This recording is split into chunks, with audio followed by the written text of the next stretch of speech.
¿Cómo están ustedes? En este fin de semana, antes que nada, les deseo una feliz Navidad, porque este programa lo grabamos antes y también se va a ver en Navidad. ¿Y qué mejor? Que no le traigo el viejito Pascua, pero sí le traigo a lo que para algunos el viejito Pascua de la región. Todos quieren que el jefe de la región llegue con harta plata a los proyectos. Hoy día conversamos con el intendente regional, don Raúl Celis Mon. ¿Cómo está, intendente? Muy bien, Rodrigo.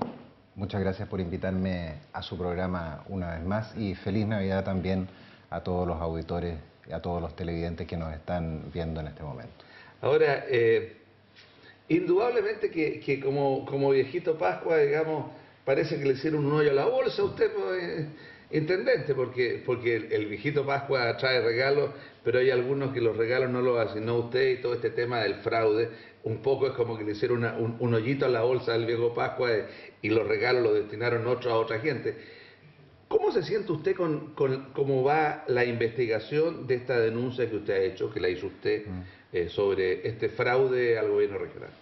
Siguiendo el mismo ejemplo, Rodrigo, de la bolsa del viejo de Pascua, efectivamente se le hizo un hoyo a la bolsa, pero nos dimos cuenta de que se había hecho ese hoyo y por lo tanto lo que hicimos fue denunciarlo y surcirlo en términos de pascueros para situarlo. Pero esto significa que usted agarró la misma bolsa que tenía el intendente anterior, porque también es la bolsa del intendente anterior y del intendente anterior, y en realidad parece que siempre las bolsas del intendente han tenido un hoyito.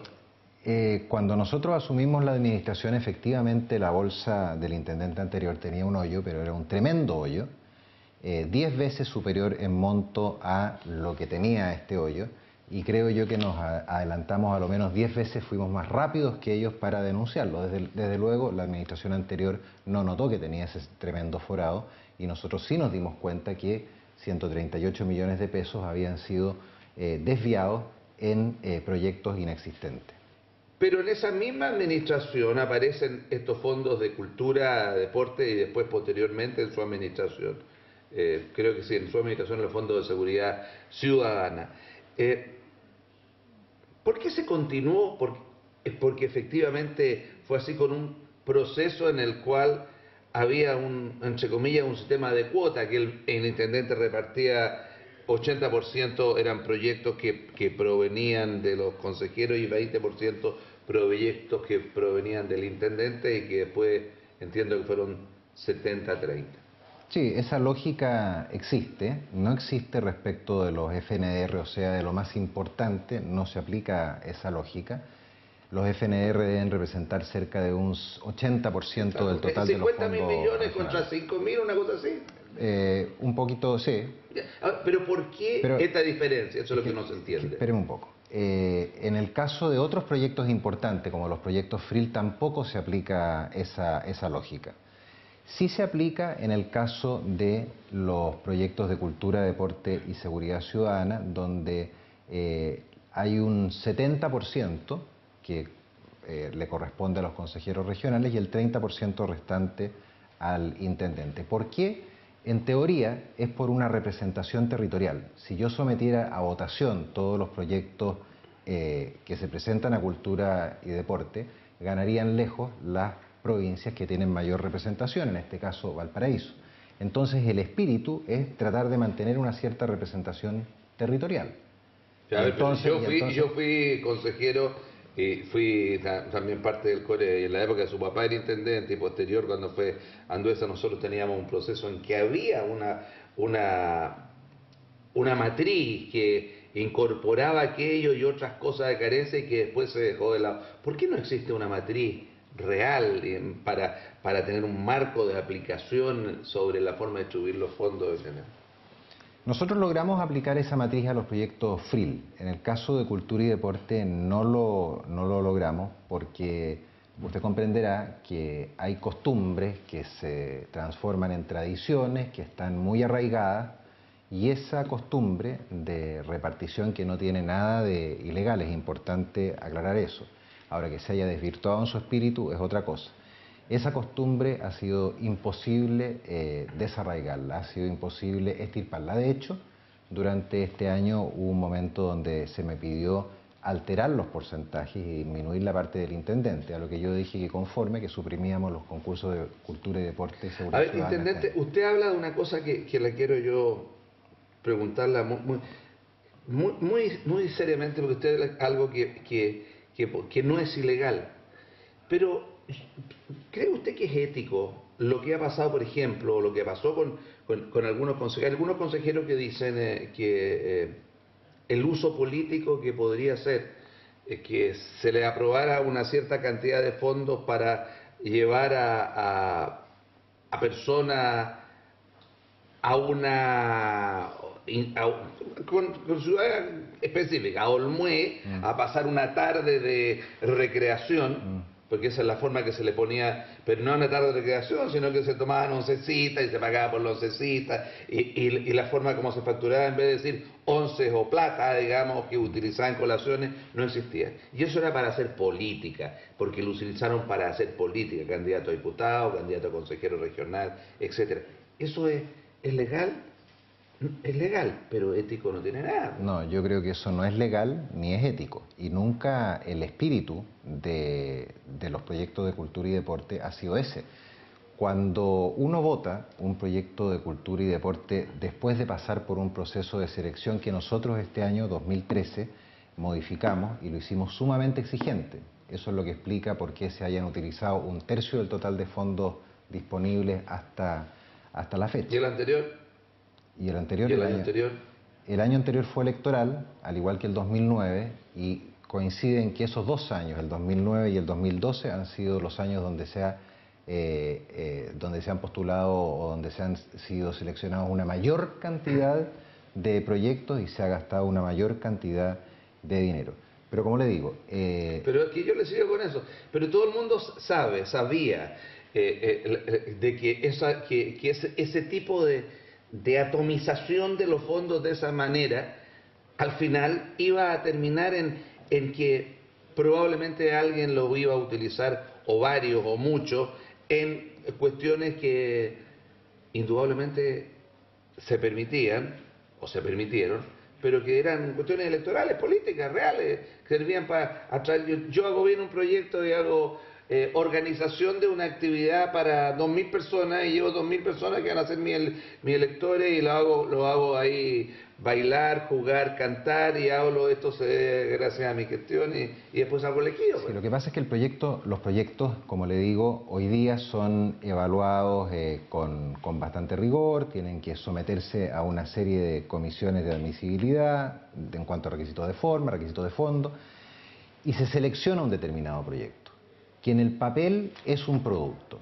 Lo que ocurre es que en la práctica esos proyectos que se aprobaban en el Consejo Regional derivaban o se transformaban en otros productos. ¿Ah? ¿Por qué? Porque habían sido sobrevalorados, por una parte. ¿Por qué? Porque había sido desviado el objeto inicial y se había transformado en un instrumento de utilización política. Pero eso en los proyectos ¿cómo no se viene. controlaba esto? Porque ¿cómo se controlaba o no se controlaba? Y un funcionario de decir, vuelvo yo a lo mismo, yo insisto en la herida, aunque duela yo, ahí en el Rosa Agustina o en otro lugar Doña Anita. De Doña Anita, o sea, en ese lugar, ¿hubo algún funcionario de la Intendencia que fuera a ver de qué se trataba o en otros lugares? Bueno, justamente nosotros descubrimos estos hechos porque al fiscalizar los programas de cultura y deporte notamos que habían 3 instituciones que tenían su domicilio en la misma manzana en la comuna de Quilpué.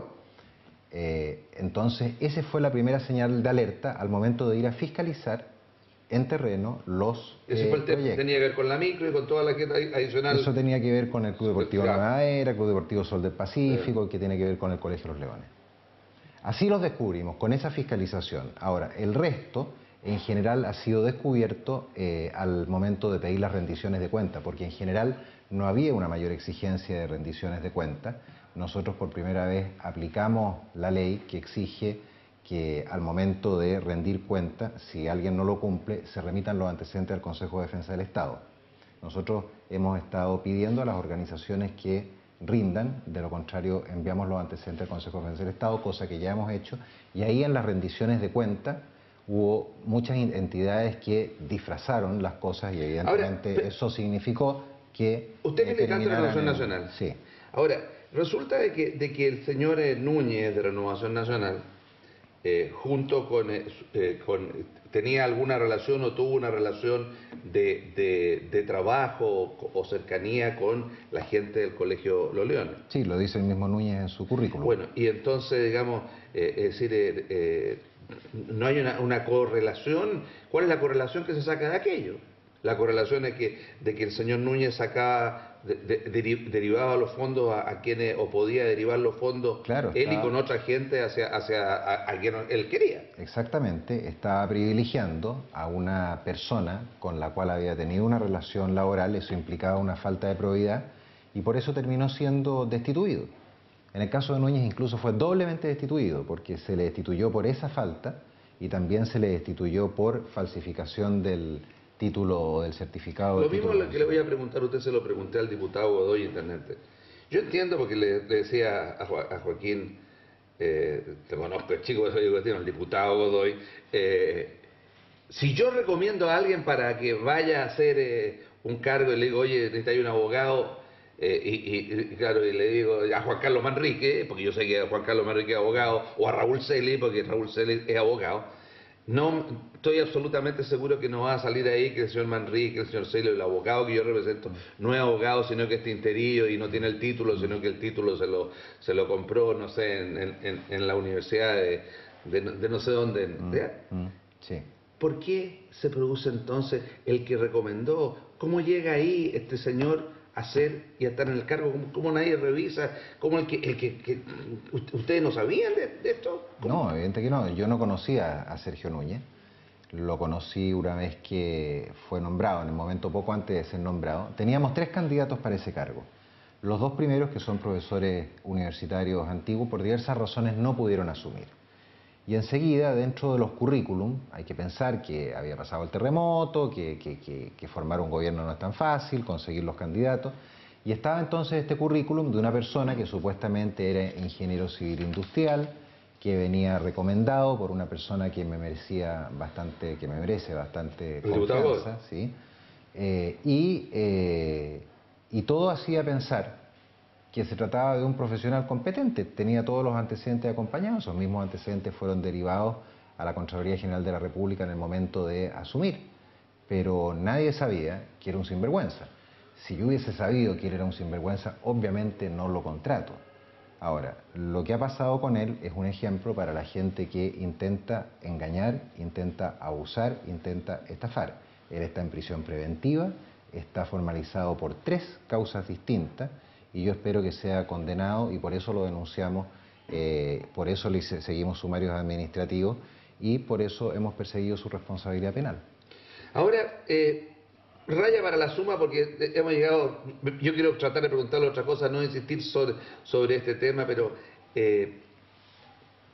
cuando el abogado de su jefe de gabinete saca papeles y dice de que en realidad esto, la asignación de ciertos fondos, de ciertos proyectos,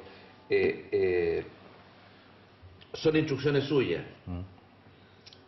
¿Qué piensa usted, digamos? ¿Qué puede decir usted frente a aquello?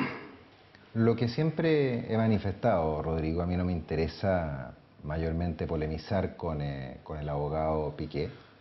Eso que usted me acaba de señalar, desde luego, es una mentira. Nosotros... Por eso es la pregunta, para que la aclare por intendente, porque muchas veces la gente deja media una cosa, no le pregunte, y justamente lo que me caracteriza a mí es preguntar las cosas de frente, para que usted lo diga y quede absolutamente claro cuál es su nivel de acción en esto, qué es lo que ha hecho y por qué lo ha hecho. Sí, mire, yo creo que el abogado Piqué está cometiendo o está utilizando una defensa que no favorece mayormente a su cliente, a Enrique X. Steiner, sino que más bien su defensa es una especie de propaganda para agarrar algún cargo en la futura administración, por una parte, o bien que es otra posibilidad, está representando los intereses de todo el conjunto de personas que se ven afectados por estas denuncias, porque con las denuncias que nosotros hemos hecho no solamente hay gente involucrada de Renovación Nacional, hay gente involucrada del Partido Socialista, hay gente involucrada de la democracia cristiana. Entonces, en mi opinión, Piqué o bien está representando a todos estos intereses que están preocupados porque han sido denunciados y los tribunales están investigando, o bien sencillamente está tratando de sacar una ventaja política, postulándose, mostrándose para ocupar algún cargo en una administración futura y de paso, que es lo más grave, profesionalmente hablando, perjudicando gravemente a su cliente, en este caso Enrique Lichtenstein. A ver, pero en lo concreto específico, en el caso, por ejemplo, de estos proyectos de que aparece gente enredada, que sé yo, que uno no logra entender por qué la Corporación esta Cultural de Reñaca, el almirante Toledo y su hijo, por qué Alfredo Larreta en el Círculo de la Prensa, por qué la gente de Puerto Idea pudiera estar enredada en una cosa que lo que uno entiende es que esa gente pidió plata a través del sistema de cultura para que se les entregara y que se les habría entregado, digamos, y no se entiende cómo se pueden producir enredos de que te doy más y me da menos, me da unas boletas. ¿Cómo se puede llegar a esto? Ya, yo voy a tratar de ser lo más simple porque no es fácil entenderlo. Se crean organizaciones de fachada que se adjudican proyectos, pero los dineros adjudicados no van a la ejecución de ningún proyecto, ¿ya? El caso de Valparaíso Joven. Por otra parte, hay instituciones que pierden los concursos. Efectivo, perdón, antes que se me olvide, ¿sí? Que Valparaíso Joven tiene una dirección que corresponde al Partido Renovación Nacional y al senador Chaguán. Están en el mismo edificio en Valparaíso. En el mismo edificio, pero son puertas de acceso distintas. Bueno, la cosa es que estas organizaciones que yo le acabo de manifestar, o que usted me pregunta, perdieron los concursos. Y después preguntaron a Enrique Kitzsteiner, oiga, ¿cómo es que nosotros perdimos el concurso? Y Kitzsteiner les habría manifestado, de acuerdo a las versiones que yo tengo, no se preocupen porque hay otra forma que tienen de postular. Y les entregó los recursos con cargo a esto que había recibido por proyectos inexistentes. No sé si me... ¿Y por qué? Pero ¿por qué que se sentía mecer? Yo entiendo que si una persona quiere robar algo, lo roba para él. Porque estaba preocupado de que yo me diera cuenta. Estaba preocupado que el almirante de la Masa, o estaba preocupado que la gente... perdón, el almirante Toledo de la Masa. Toledo de la Masa. Es que también el almirante de la Masa, Toledo de la Masa. Sí, sin ofender a mi amigo el almirante de la Masa. Y a ni al almirante Toledo tampoco, porque él es un presunto, la formalización significa nada más que se está investigando. Que se está investigando, sí. Y él dentro de esta figura indudablemente es un eslabón muy pequeño. Bueno, entonces... Yo creo por el temor a que yo me enterase, les ponen recursos. Esa es la única explicación que yo me puedo señalar, no tengo otra. Hay que recordar que fueron 138 millones de pesos los que desviaron a través de estas entidades. A través de esta Valparaíso Joven. Y Valparaíso Cultural y Deportivo, son dos. Yeah. Y lo que facilitaron a estas otras entidades que yo siempre he tratado de respaldar, debe haber sumado 30 millones de pesos. O sea, hay una utilidad de 100 millones para el bolsillo o para campañas políticas que, a mi juicio, son los dos destinos que tenían estas plata. Para campañas políticas de Renovación Nacional tendría que ser. Sí, pero es que Renovación Nacional no es el único partido involucrado. Están los proyectos de la calera. En estos 100 sí.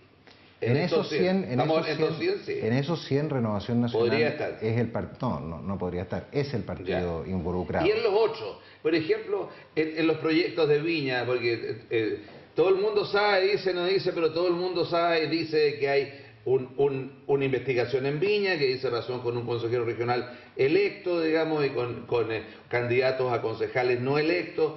¿Allí cuánta plata es eso?